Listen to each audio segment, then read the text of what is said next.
Family man movie के अंदर मनोज वाजपेयी का एक डायलॉग है कि सिक्योरिटी एजेंसीज को हर बार सफल होना पड़ता है और आतंकवादी को सिर्फ और सिर्फ एक बार सफल होना पड़ता है। यानी सिक्योरिटी एजेंसीज के पास में हर महीने हर वर्ष हजारों इंटेल आती है, उन इंटेल पर ये सिक्योरिटी एजेंसीज काम करती है और इन धमाकों को रोकने का कार्य करती है, आतंकवादी को रोकती है।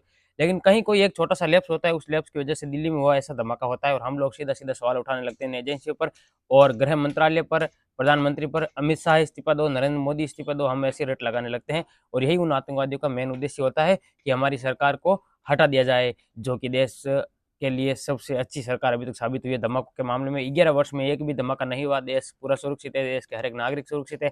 11 वर्ष में पहला धमाका होता है और हम लोग सीधा सीधा रट लगाने लगते हैं कि अमित शाह इस्तीफा दो, नरेंद्र मोदी इस्तीफा दो। साथियों, यही नरेंद्र मोदी और अमित शाह की राष्ट्रवादी सरकार है जिसने 11 वर्ष में एक भी धमाका नहीं होने दिया।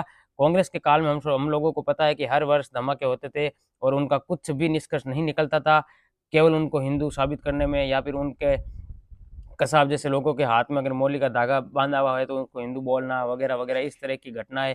और तो और इन पर कोई भी पुख्ता फुल स्टॉप लगाने का कार्य कोई भी सरकार नहीं कर रही थी, कांग्रेस सरकार नहीं कर रही थी।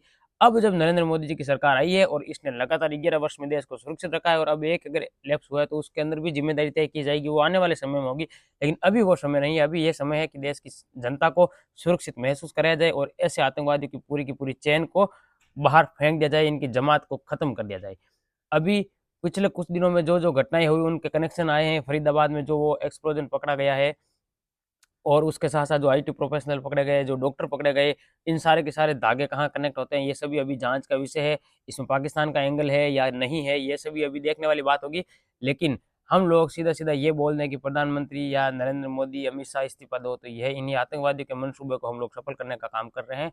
हमें ऐसा नहीं करना चाहिए। यह समय है देश की सरकार के साथ खड़े होने का और जिम्मेदारी तय करने का समय आएगा, तब जिम्मेदारी भी तय होगी। जय हिंद, देव शर्मा।